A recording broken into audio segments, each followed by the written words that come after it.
Welcome to the Project Endure podcast, the place where we talk about life, endurance, persistence, perspective, and so much more. I'm Joe Rinaldi, and I'll be your host. Let's jump in.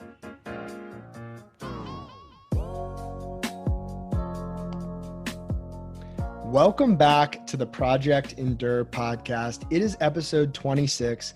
We have myself, Joe Rinaldi, and we have a very special guest also here in Philadelphia, Richard Pogue. Richard, what's going on, man? Just happy to be here. Happy to share this opportunity with you. It's been a good long day, and this is just another part of it. I love to hear that. Yeah. So we got connected fairly recently. I think our phone call was probably 2 weeks ago now, maybe a little sooner than that, but we got connected through a mutual friend, and I figured I'd let you tell our audience a little bit about that friend and also a little bit about yourself before we really jump into the heart of this conversation, which I'm really excited for. Yeah, sure thing. So our mutual connection is Joanne Creamer, and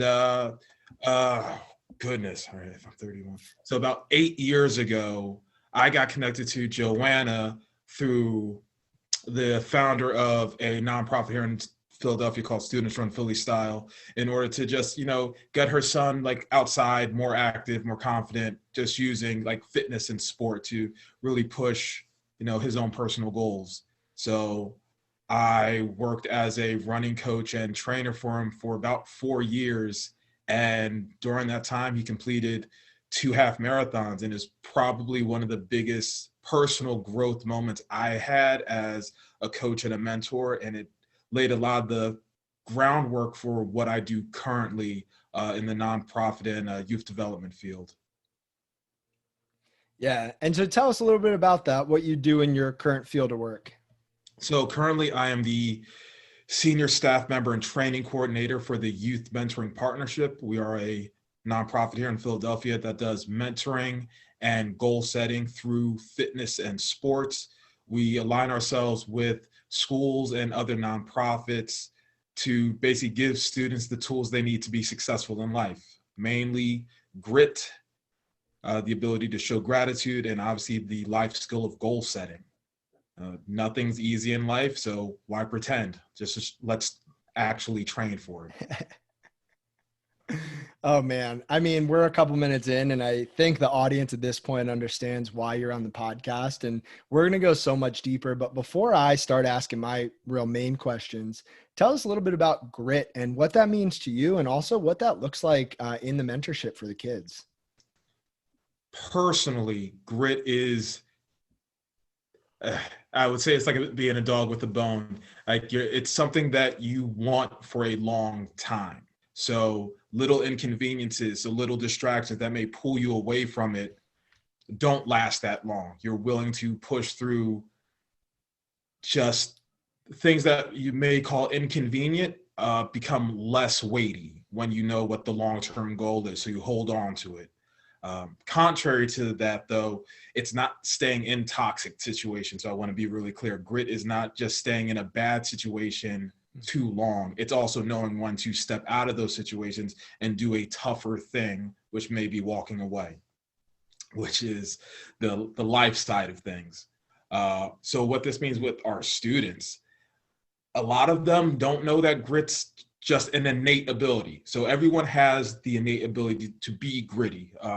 Actually, I had a conversation with a friend a week ago who said, we always hear that kids are resilient, but adults still need therapy. So where's the disconnect there?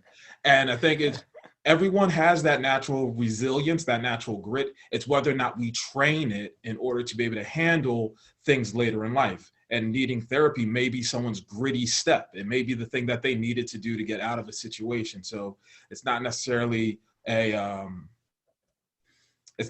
armor against everything, but it's a salve when you need to heal from something. So knowing that grit is going through hard things because those hard things are still going to be there.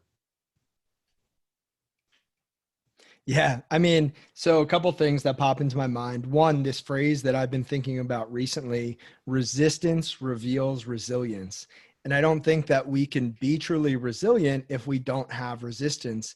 And I think it's so beautiful that you encourage these children, this youth, to do hard things. And that's exactly what Project Endure is all about.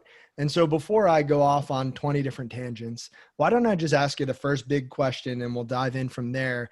And that question is this: what is the hardest thing or circumstance that you've ever had to handle in your life? I think like three things popped into my head. And just for the other people listening to this podcast, as you can't see Richard, but as soon as I asked him that question, a huge smile came across his face as he stared off into space. So with that being said, yeah, go for it, Richard. All right. So the first thing that came to mind was the passing of my father. It was on my 13th birthday, and he was a coach on my basketball team, and we had practice that day. So when I think about to that day, that actual moment, I remember waking up, going to school, coming home to get changed to go back out to practice, and then like a bunch of my uncles and aunts were there, and I'm like, I have practice. Like, I know we're not having a birthday party now. What's going on? And then like my mother gives me the news, and I'm like, okay. We were kind of prepared for it. My father was battling colon cancer for a few years. So I was just like, all right, so it happened. I'm still going to practice. That was like the first thing. I was like, I like laid down for like 30 minutes, but like practice was in the evening. So I was just like, we are still going to take a step forward. And like, that was one of the things that my father really like instilled in me was this, hey, always prepare for the next step. Doesn't mean you're going to prepare properly all the time. You're not always going to be as successful as you want with that preparation, but do it and figure it out as you move through it. So I think going through those first couple of months of like the rest of that basketball season, the rest of that school year, knowing that his influence was both at its highest and also knowing that it was going to fade as time went on, was definitely one of the hardest things that I went through. But yeah. Yeah, I mean, that's beautiful, as powerfully sad as it is to lose anybody in our lives, let alone a father. It sounds like one of the probably many lessons he instilled in you was just to keep moving forward, even if it's messy, even if you don't know if it's the right thing, to just take imperfect action, because imperfect action breeds clarity, right? As we act, we gain clarity. One step reveals the next. And I think a lot of times people will stand still, just hoping that the answer comes to them. And it's really amazing that at 13 years old, you took that next step and went to basketball practice after that moment. I mean, was that something you look back at and are surprised by, or is that just who you are? I think that's who I was trying to be. So also like during that time I was in my second year at a new school. So I was already like teenage, angst and like trying to find myself, obviously. And I was going through a phase where now that I was actually doing organized sports, and I always had a love of sports, but I was never like the biggest or the strongest, fastest, popular, like any of that. So I was just going to be this really hard-nosed, I'll take a charge sort of guy. So I was trying to be tough and then become tough. So I think that was just one of the things that I was like really honed in on at that time. Whereas like if my work ethic is going to catch up to my ambition, great. If not, I'm just going to have to be the toughest person out here. And there's so much good stuff there. I'm curious for you, when you think of ambition and you think of work ethic, like where is the connection between those two things? Because I want to preface this by saying I think there are a lot of lazy, ambitious people out there, right? Mm-hmm. Like you could be super ambitious, but if you don't act on it, then it really doesn't matter. And so for you, where's that connection between work ethic and ambition? It comes down to just being satisfied. Huh. During a lot of the workouts that we do, one of my go-to phrases is be proud of your effort. Like in a PE class, you're going to have like the whole spectrum of student with physical abilities or lack thereof. And, I want my basketball players who like have a game that day to still work as hard and be proud of their effort in this PE class that they may not care about as the person who doesn't really love gym, but knows that this is a part of their grade and like they don't like having grades below a 90. So they're just going to put in effort in PE class in order to satisfy like their academic goals. So just don't do anything that if someone asked you like, were you proud of that effort, that you had to admit no. So I've had moments in my life where I'm like, man, that was not my best effort. And it's a bitter pill to swallow, but sometimes you need that medicine. You know what's funny? Ever since we spoke on the phone the first time, I've got a few whiteboards next to my desk. And I started writing in the bottom right-hand corner of my whiteboard. It's a slash and the number 10 is on the bottom. And that represents my energy level when I wake up in the morning. And it was sparked by something you told me on the phone, but this morning I was a 7 out of 10. And so I decided I was going to give all of that 7 to this day. And I want you to talk about that because I think that's an incredible concept more people should know about. Yeah. So daily check-ins, like 1 to 5, 1 to 10, like how are you feeling? What's your energy level? What do you have to give? A lot of times if you're feeling really low and that number's low, you're upset with yourself or you're not satisfied that you can get the most out of your day because that's the number. However, 3 out of 3 is 100%. So if you have 3 out of 10 effort to give, but you give all of that 3, all of that low capability, but you put all of your effort into it, you can still be proud of that. I've had instances going back to workouts, students in my after school program. I was mentoring 2 young men. One was a junior, one was a freshman in high school. And they would work out together and we would always check in at the end of the day. It's like, hey, how was your effort for today's workout? And they'd be like 8 out of 10. It's like, well, why was it an 8? Well, like last week I did a 3-minute plank and this week I only got like 237. I was like, okay, was that the best plank you could give me today? It's like, yeah, I hit muscular failure. Cool. That's all there is to it. So like being satisfied with your effort, even when the performance doesn't, produce past performances. I think sometimes there's that level of nostalgia where it's like, and I wish I could go back to that PR day, that 1 rep max day, that awesome day where like I aced that test, like that, how intelligent that I feel that day. And some days we're not going to have that. So instead of looking back at what you can't have the first time again, just be like, if I can do that once, I can do it again. It just wasn't today, but it can be tomorrow.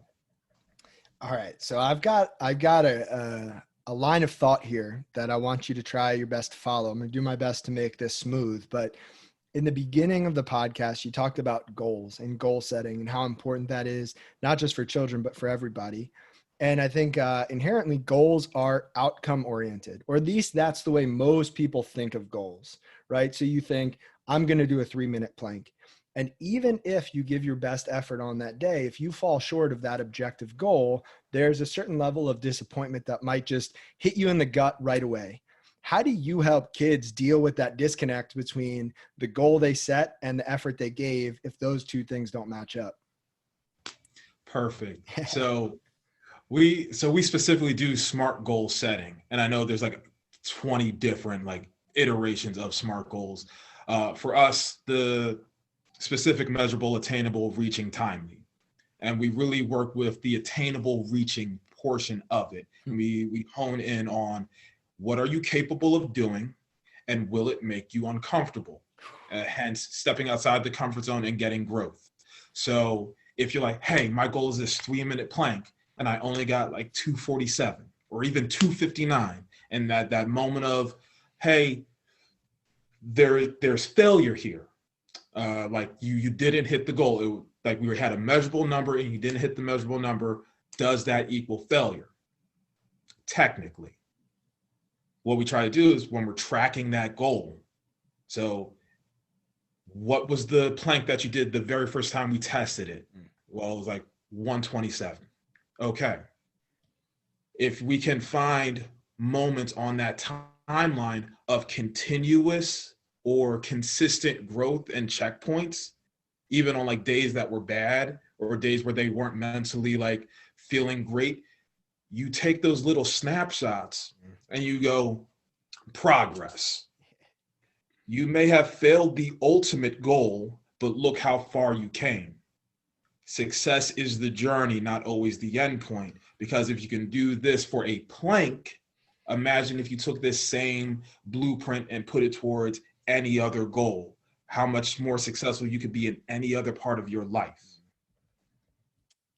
I love that. And I also just think that too often people, myself included, they might come up with a goal, they might imagine that goal, and just in their minds, without even really thinking about it, the line from where they are now to where they want to be is a straight one. And that couldn't be further from the truth. You and I both know that.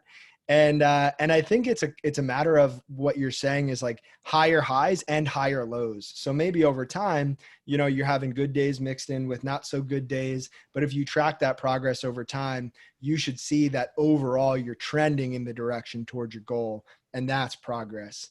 And I also think there's a lot in there about the power of yet. That word yet is so powerful. Like, I can't do this yet. And I'm curious if you see that natural resilience come out in the kids that you work with. And like, if that is something where they don't hit their goal, or if they don't reach the number they were shooting for, do they just inherently have that power of yet resilience that comes out and says, I'm going to try again next time? Everyone is an individual. Mm-hmm. So when I look at that, there are definitely some people who naturally like bite onto yet really easily and go, cool. Like they think that the concept of yet is like really awesome.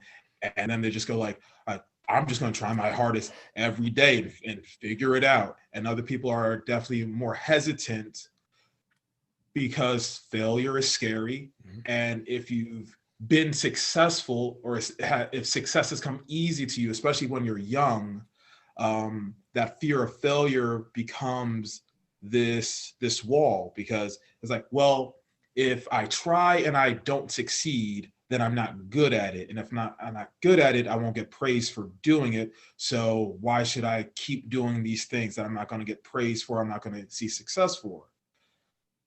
The hardest thing I've seen for those individuals is not attempting is still a form of failure, but they're not drawing that connection. So they're not seeing how harmful and toxic the lack of a step forward is, as opposed to tripping. It's like, hey, if you trip, you still fell forward. But if you don't move, you know, you're still there.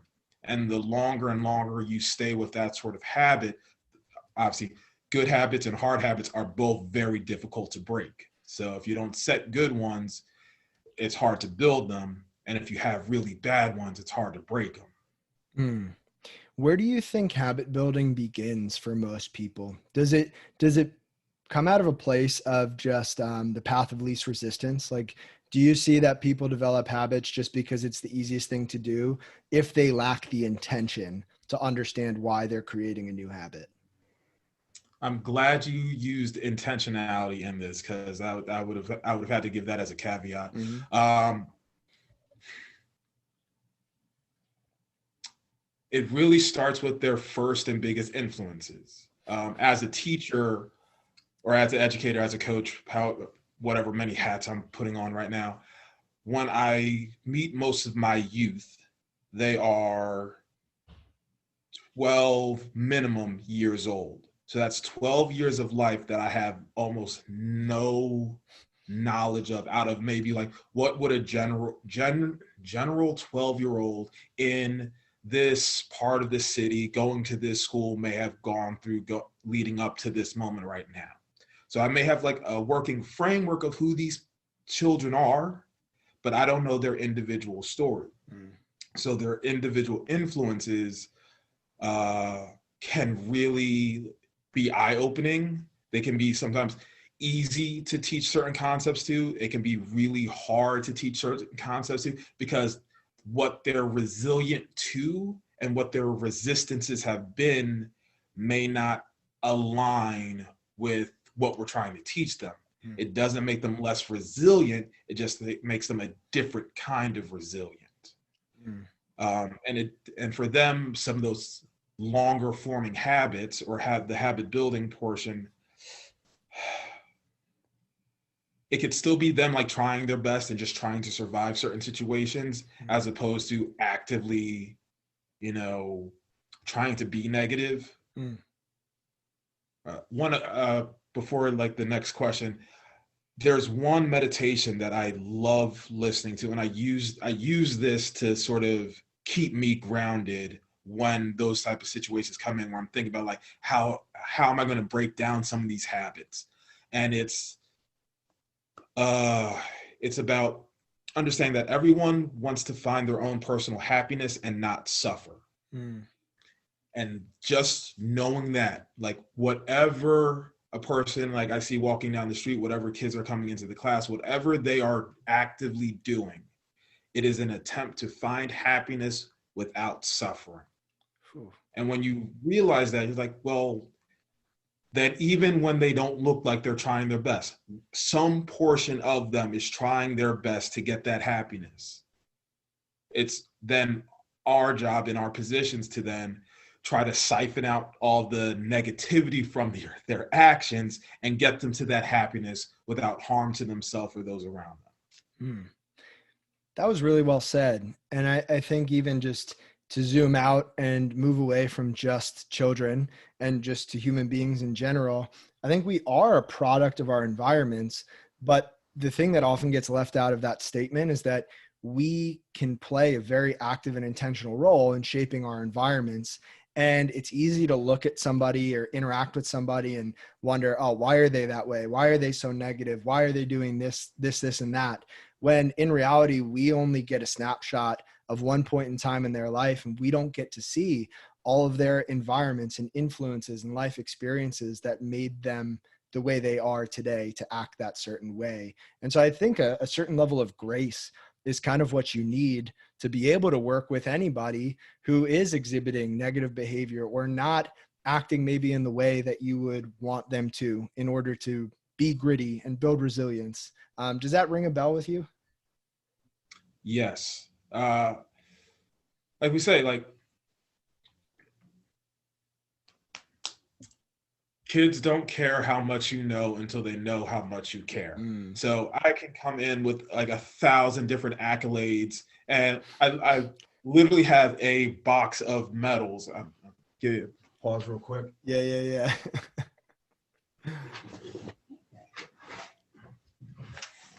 Oh my goodness, that's a lot. So these are all of the running medals that I have earned over the past 12 plus years that I've been long distance running. There's over 80. I lost track. So I could walk into a track practice, pull those out, put them around my neck, jangle around, and be like, trust me, children, I know what I'm doing. And it could mean absolutely nothing to them. But if I show up 30 minutes early to every practice and I ask them about their day, and I listen to them complain about science class, or when kids ask, hey, Coach Rich, can you race us, at the end of practice if we do X, Y, and Z? And I go, yes. And if during PE class, kids ask, hey, yo, like students versus coaches for basketball now that we have free time, and I'm literally sweating, from like shoulder to shoulder as we like beat them like in a final second like shot. When I'm sweating for these children, then they'll listen to me. And I know like that sweat, well called sweat equity. it's going to look different to everyone's personal career. Like even as adults, like when you go into a new business, you know, your peers may not care where you come from until they know that you care about whatever the organizational goal is or your interpersonal connections with them. So find your level of sweat equity and not just relying on, you know, what you're actually like capable of doing, because sometimes like you can be the most capable person in the room, but if no one likes you and no one cares about you, it doesn't matter. Ah, man, coming from healthcare, I could talk about that forever, but we won't.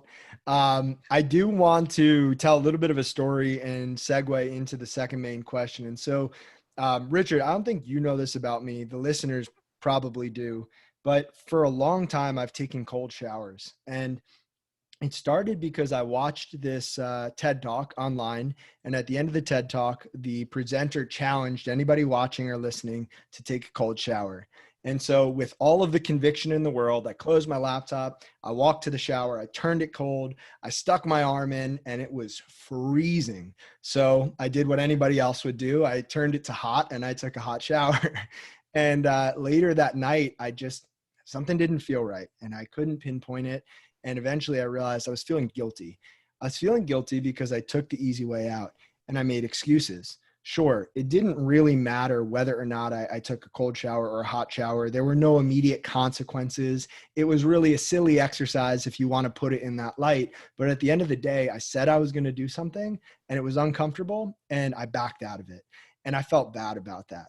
And so for years after, I've taken cold showers as a way to prove to myself every single day that I can show up and do something uncomfortable.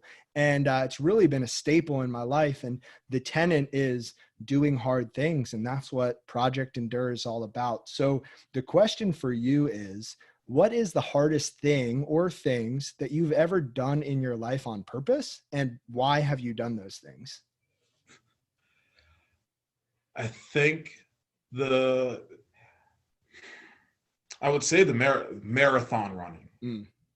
Um, that's the I would say that's the easy answer because that Mhm. was the first thing where I was just like, I was used to track and field. I was used to running fast for relatively short durations of time. But after I had graduated from high school and was going to college, and I realized that I wasn't gonna be a professional baseball player or a professional soccer player, but I was still gonna like stay in fitness, and I was probably gonna try to find a way to coach. Like what did I want to ask out of my body? Mm. And through a close friend, he invited me in for a practice with the nonprofit, and I was like, all right, cool, I'll show up, I'll run. And then like 5 miles in, I'm just like, okay, this isn't terrible. And then we started doing like 7.5 mile runs. I was like, all right, this hurts a little bit more, but like I can run the whole distance. And like that was my whole mindset. I can run the whole distance. First 10-mile training run, about 8 miles in, had to take a walk break. And I was just like, okay, we're back to square one again. And it reminded me of something that happened when I was in like the 7th grade running track. I couldn't run the warm-up mile without stopping. Like my entire 6th grade career year, I was like, had to take a walk break. So in my 7th grade year, I promised myself that I would run that warm-up mile without stopping no matter what. And then in my 8th grade year, I won my first race in the mile. And I was like, okay. And then now, like 5 years later, I was back to that square one of like, okay, this is that new wall. So now I got trained to run 10 miles, for 13 miles, for 15 miles, for 18 miles, for 20, for 26. And then it was like, okay, now we're going to do it again with more intention, more purpose, and we're going to benefit the people around us a little bit more who we're training with. And then I did that for 8 years. And now I'm doing it again. Right before we got on, I told you about, I just did a half marathon on Sunday, and new wall. And it's the hardest thing I've ever done because it's just me asking my body, what more can you give me? I feel like running in particular, it lends itself really well to the analogy of just obviously one foot in front of the other, one step at a time. And there's this great quote. I'm not going to be able to find it in enough time, so I'm just going to paraphrase. But running is just a series of negotiations between what the brain wants and what the body wants. Something along those lines, right? And you just face, and this is going to be your phrase because you told this to me on the phone, that moment of decision. I believe that's what you told me, right? That Moment of choice. moment of choice. And you reach that moment of choice where you get to decide whether or not you're going to give in to what's easiest or you're going to continue on toward what you said you were going to do, toward what you want most. And I would love for you to just talk more about that moment of choice as it pertains to running, but also just as it pertains to life. So it's funny. So I did a 3.5 mile run today after work before getting here, and it was like the training run like on my app. It was like 30 minutes, easy pace, and I was like, okay. So grabbed my bag, headed out of the school, started running down the street, and I was just like it'll tell me it's like, hey, you're going too slow, and it's just an app, it's just an electronic voice. I've ignored it in the past. I'll probably ignore it in the future. But as I've been training and as I've been getting back to this new wall, this new starting point, I've been listening and allowing myself to listen to that voice, to let that electronic voice hold me accountable to actually running at the pace that I said that I would, not just running for the duration. Like I can run for 30 minutes or walk fast for 30 minutes. I can be on my feet and move forward for 30 minutes, but I'm going to go at the pace that I told myself I would because that's what's supposed to push me. So sometimes it'll be like, you're going too fast. And when I hear that, then I'm like, good. Now we're uncomfortable, and now we're going to hold on to that until we're going to the pace that it actually wants me to go to. But with running, that's why it's so good, because you get to choose the pace and you get to change it. But when you commit yourself to something long term, there are going to be those moments where you're going too slow. And you have to ask yourself, like, with grace, because sometimes there are situations where we do got to slow down, but it's like you can go a little bit faster. You can be uncomfortable a little bit longer. And then you get to see the product of you being uncomfortable longer than you may have intended to expect. And sometimes that's a beautiful thing.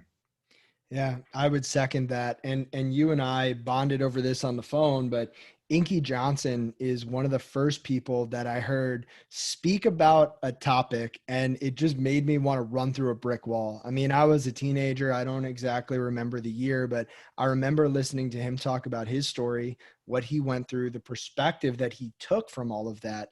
And I just knew that anything was possible. And that actually changed my life. As crazy as that sounds, to hear one person speak for 10 minutes can change your entire life. That happened to me. And I know you love Inky. And one of the things that he talks about is that other person deep down inside that could do just a little bit more, who could go for just a little bit more, who could just be a little bit more.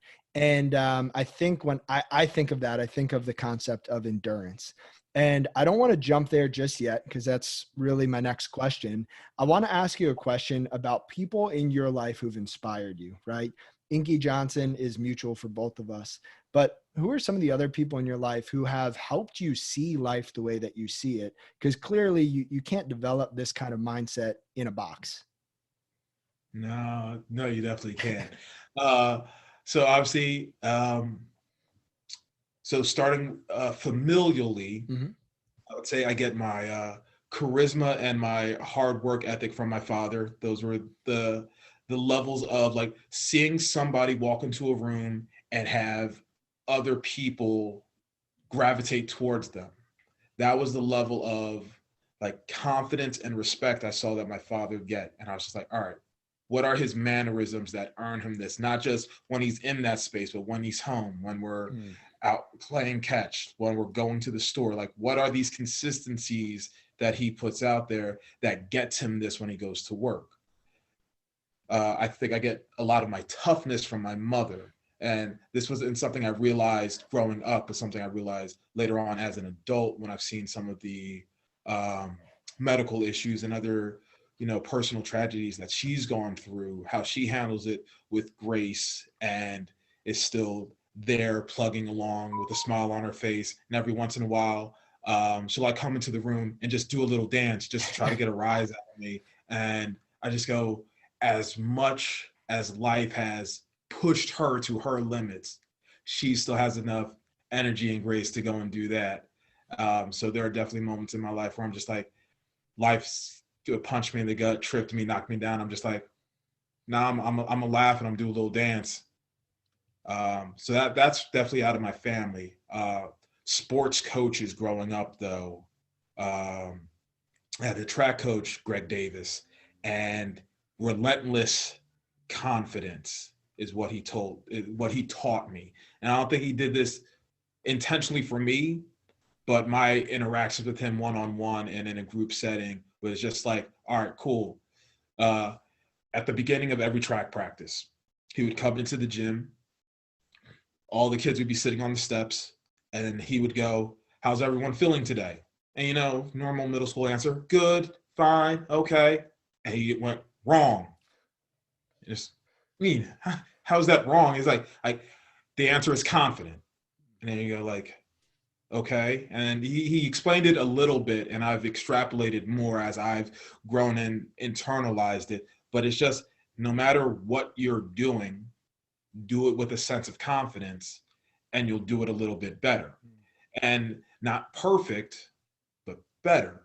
And I knew, as I told earlier, I wasn't the strongest track runner at the beginning, but if I ran with more confidence, if I was confident that I could finish that mile without stopping, then I could continue to do it and do it better and faster and with more confidence and better and faster. And then it started producing these results. And then I saw it playing basketball. And then I saw it with some of my academic work. And then now with what I do in the nonprofit world, relentlessly confident, because there's a lot of work out there getting done and not getting done. And I think sometimes it's that lack of confidence in people willing to just be ugly and make mistakes in this field, as opposed to just get your hands dirty. And then lastly, another coach, but when I started playing ultimate frisbee, the only sport that I almost went professional in. Philadelphia has a great ultimate community, and when it first became a pro level sport, I went to the very first combine. One of my coaches at that time, he coached over at LaSalle, but also coached the club, was a member of a club team that I was playing for at the time, and his name is John Knapp. And the very first time I played with him in a summer league, he saw me. I'm like this young 20-something-year-old, and I'm flying around the field, but I'm raw, making mistakes left and right. But I've got a feel for it. And he just goes up to me. It's like, hey, Rich, how good do you want to be at this? And I told him with as much seriousness in my face, I was like, I want to be unstoppable. I was dead serious. And he was like, okay, will you allow me to give you criticisms and critiques and work on things with you on that level? And I was like, yeah. But what was very important about this was that he asked permission to give advice before simply going, wow, that person has talent. I'm going to now turn them into something. And that's why I love that man. Mm-hmm. He not only was offered to drive me to different practices, because LaSalle's team would practice at 9:00 at night and end at 11. And I live in the complete other side of the city. So I would finish work. I would get up there. I would practice with them for 2 hours, and then he would drive me home. And on the ride home, we would talk about all the things that we did at practice and all the things that we can do at the next club team practice. And then he was like, hey, the combine's open. I know if you do what you're supposed to do, what you're capable of doing, at least they will put their eyes on you. And he didn't really give me an option this time. He was like, I'm already paying for your fee. So this first one you have to do, and just let me know how it goes. And I went to that combine for 3 straight years and got better and better and got eyes on me and got like other club teams to have me come to their tryouts. And even though I didn't become a professional ultimate player, that moment of failure, that little bit of disappointment, there are things that I'm unstoppable at now because I went through that. Mm. Yeah. Even now, I'll post something on social media about like what I'm doing now, and he'll still like chime in and be like, "You're being unstoppable." I'm just like, "Yeah." That is awesome. I mean, first of all, it's so cool that he asked you permission to give you feedback and to give you guidance. I think that's a really important part of the process that maybe a lot of coaches don't acknowledge or miss entirely. And it brings me to a point of like being coachable. I've heard that term my entire life. Playing high school football, right? I was one of the kids that would get yelled at, just yelled at. I mean, if you've ever played high level football, or even, you know, low level regular football, I mean, you know what it's like to either be yelled at or to watch somebody else be yelled at by a coach. And what I had to learn was that coaches were doing that because they saw potential in me. If they were going to let mistakes slide and let things slip and let me just take the easy way out, it meant they didn't care. And I think being coachable, being willing to take feedback and improve upon things is not just an important athletic skill, but an important life skill. And there's this amazing quote that I believe I've recited on the podcast once before. It's on the longer side and it's hanging on my office wall right behind me, but it's the Theodore Roosevelt, "The Man in the Arena" quote. And I want to read it out loud. Have you heard this one, Richard? Not in a long time. All right, cool. So I'm going to read it. Just give me a minute here. So it goes like this. "It is not the critic who counts, not the man who points out how the strong man stumbles or where the doer of deeds could have done them better.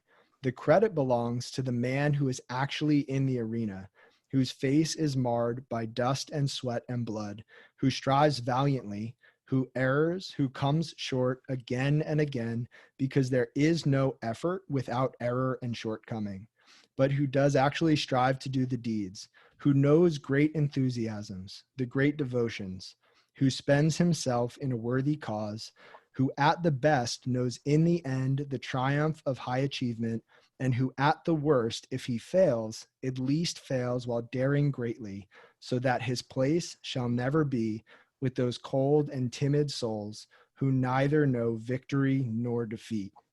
And the language there at the end by Theodore Roosevelt is a little harsh, but I think it holds a lot of truth. And I saw you smile there at the end. That resonates with you? Yeah, there there's so much in losing that you don't get by not playing.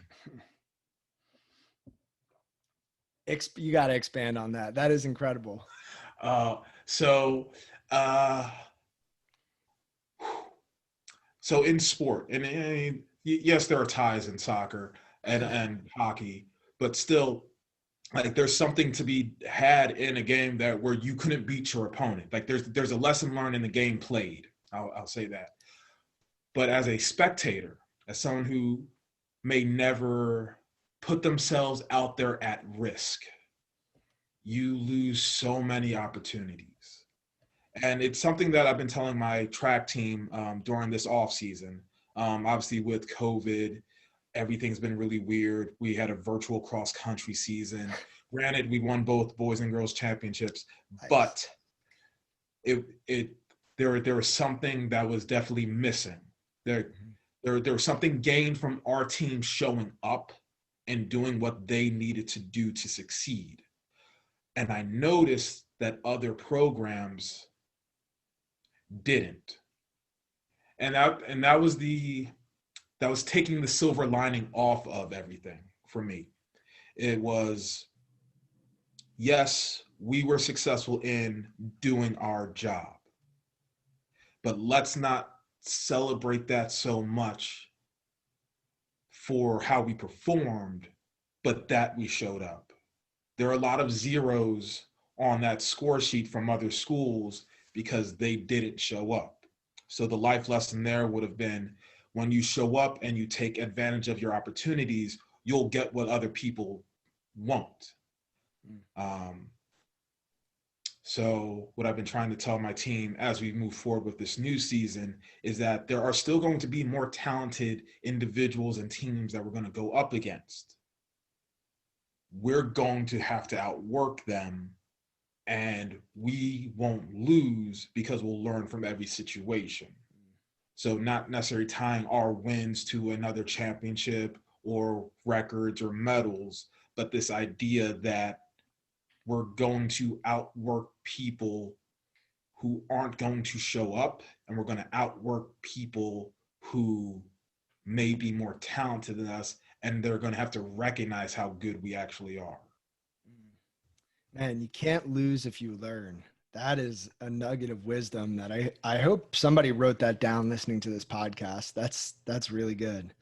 So obviously showing up is required to do anything special in life and really to do anything meaningful. But if you show up and you start going and things get hard, there are inconveniences, setbacks, obstacles, barriers. You have to tap into something else, especially to do that for a long period of time. And so my third question for you, Richard, is a simple one. What does the word endurance mean to you? I think, and I may not use the answer that I wrote into the questionnaire, but it just means to fight. Like there is so much that we have to endure. Like life itself is a fight. Like we are here by chance, and we're not going to extrapolate on all these things, but we initially, if you are here listening, you won the very first fight in your life because you're here. You're the first one in. You were born. Your eyes opened up. You saw the light of day. You won the first fight of your life. Every day is going to be that fight for existence, that fight for growth, that fight for acknowledgement, that fight for breath. I'm very fortunate to have 10 toes, 10 fingers, 2 eyes, ears. I can hear, I can speak, I can do. So the fight to endure is going to look different, but you're going to have to at some point. Life is an endurance race. Life is a fight. I know some people don't like being combative with language, but for me, it's this willingness to get hit and hit back. Because I believe that we believe that there are inevitables in life, things that are just going to happen. So we just let them happen and we passively endure them. And I think there's something to be had for actively enduring something, fighting against some inevitabilities, because it'll make us a little bit tougher. It'll make us a little bit wiser. Maybe we'll turn an inevitability in something that is more possible. One of my favorite joke phrases, but I'm half serious when I say it, is science and technology just haven't caught up to all the things that we want to do. So anytime someone's like, well, like some things are impossible, it's like, give it time. You caught me off guard. I have this quote in my mind, and I'm just going to paraphrase again, but I believe forget who said it, but it goes, most people never run far enough on their first wind to find out that they've got a second. And I think a lot of times when life hits us, people stop because that's the end of the first wind. But if we just kept going actively and we endured on purpose with intention, that's where growth happens. And like for you, Richard, when that happens, like when life is tough, when life hits and you hit back, like what is the driving force? Like, why do you hit back? Why do you actively endure? Why is that your choice? What else am I going to do?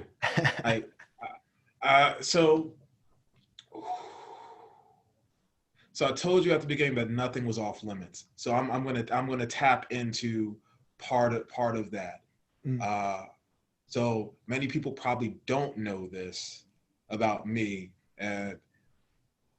trigger warning. Mm. So I, during my late teens and early 20s, I did have suicidal thoughts. And it was just getting to points where I was like really tired with existing. I was tired of that fight. I was tired of finding reasons to wake up. And, you know, I would think about, it's like, well, like, what do I have to complain about? I have options. I have things that I can do. I have people who care about me. I have resources. So why do I still not want to be here? Mm. So when I think about that, when life punches you, why do you punch back? It's nothing gets solved by doing nothing. So if even on those worst days, even on those days where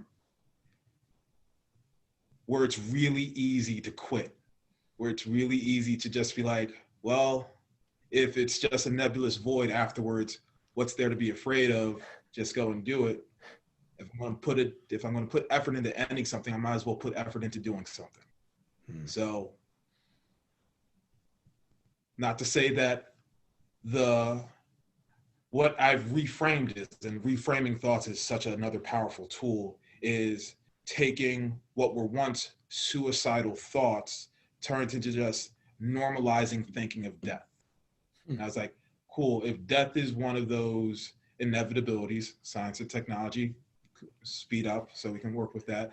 But if that's going to be one of those things, well, I might as well keep fighting for the next day and seeing what tomorrow is going to bring, because tomorrow is an exciting place. There is so much about tomorrow that we don't know can be amazing. So when I think about like my students, when I think about my coworkers, my track team, the races that I sign up for, tomorrow's a cool place to be when you get there.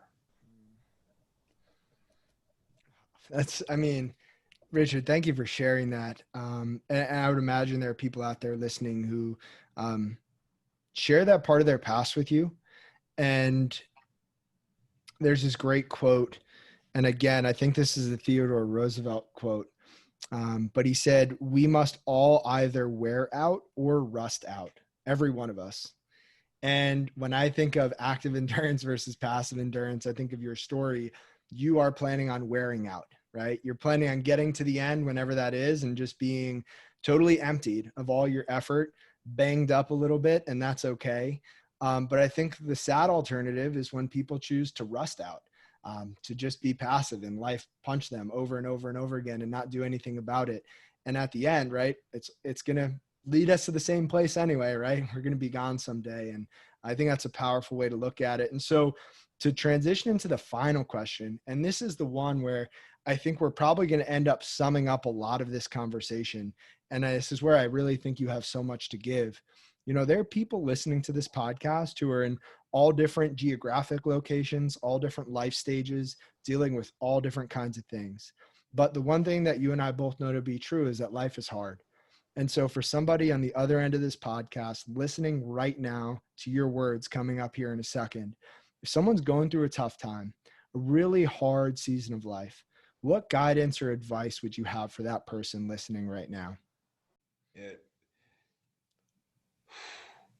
I know it's hard to sometimes it is hard to internalize, not even, no need for any qualifiers. It's hard. And when it's over, it's over.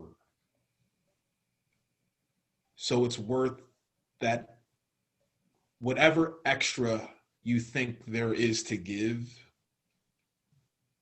do it. What, like, if it's asking one more question, if it's reaching out for help one more time, it's worth it.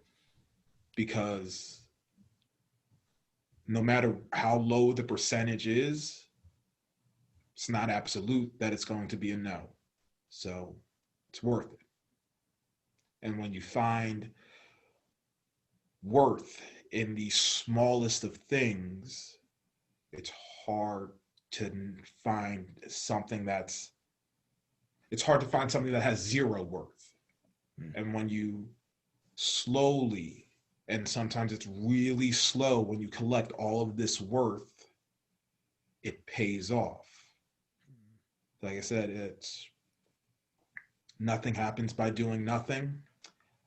Patience doesn't mean being sedentary. Like I know some people say, I'm gonna sit and pray on it. Cool, sit, pray, and then go out and do something. Like prayer can be so active. So whatever your mode of thought is, I'm not very spiritual. I grew up Catholic, so what it is. But however you want to internalize your faith, I have self faith. I believe that I can do the things I ask of myself, and when I can't, I got to find somebody who can pull it out of me. And if I can't find them, then I'm gonna ask them to go and find somebody else. It's worth it to go and ask for a little bit more. I mean, on the faith note, whether or not somebody listening to this, has any specific kind of faith, right? Take this for what it's worth. But I love this phrase that God can't steer a parked car. And right, you could believe, you could have hope, you can have faith, you can believe in something bigger. But if the car is in park, it's not going anywhere. And to just piggyback on what you said, Richard, like your life experience, right? And how old are you for the listeners? I'm 31. 31, a young 31. So 31 years of pain, of trial, of challenge, and not to mention all the high points, right? Some great things, but also some really, really hard things have allowed you to come to this podcast and talk for an hour about your life experience. And all of those things culminate in an audio message that has the potential to reach 1, 2, 3, 4, 5, 6, hundreds, thousands of people someday and change lives. And I think for me, that's the ultimate image of, if you think it's not worth it, to give your best effort, to get up and try again, to keep going. It is, because our actions, our life is so much bigger than just us. And I think it's just such a beautiful way to think about it. And I just want to thank you, Richard, for sharing your life in this conversation, because I know it's going to change other people's lives. And I really, really appreciate it. Thank you for having me. And I have one thing to show you. Yeah. Something that I keep.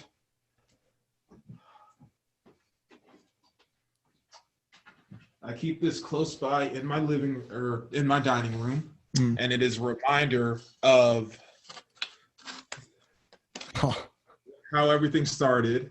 So this is myself, Shane, and Joanna during that first year of running. This was a Christmas gift she gave me. And every once in a while, I just walk into the dining room, I look at it, and I remind myself, you put yourself in a situation with a young person who knew nothing about you. We have like a 10-year age gap. Our backgrounds are nowhere near similar. And he trusted you to guide him. So it's worth it. And mic drop. Hey, Richard, before we officially close things out, if people want to connect with you, follow along, learn more about what you're doing and how you're helping people, where can they go to do that?